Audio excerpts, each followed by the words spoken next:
Hello friends.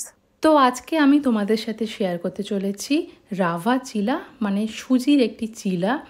তো এটা খুবই স্বাস্থ্যকর। তোমরা ব্রেকফাস্টেও নিতে পারো, আবার ডিনারেও নিতে পারো। তো সুজির মধ্যে আমি প্রথমেই অ্যাড করে দিয়েছি সব রকম সবজি।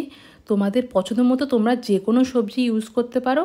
আর তারপরে আমি একটা পেস্ট বানিয়েছিলাম পেঁয়াজ, আদা, রসুন দিয়ে একটা, তো সেটা ইউজ করছি আমি। আর তারপরে নুন আর লঙ্কার গুঁড়ো দিয়ে দিলাম। তো তারপরে এটা রেখে দিতে হবে রেস্টিংয়ে 10 মিনিট মতন। আর তারপরে দেখো তেল গরম করে আমি দিয়ে দিলাম। এটা তেলটাও একদম অল্পই দিতে হবে। আর তারপরে 10 মিনিট মতন রাখার পরে দেখো এরকম উল্টে দিলাম। আর তারপরে 5 মিনিট রাখলেই রেডি একদম আমাদের সুজির চিলা।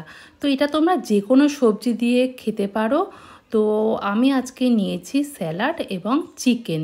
তো ভিডিওটি ভালো লাগলে অবশ্যই চ্যানেলটিকে সাবস্ক্রাইব করবে। বাই বাই বন্ধুরা।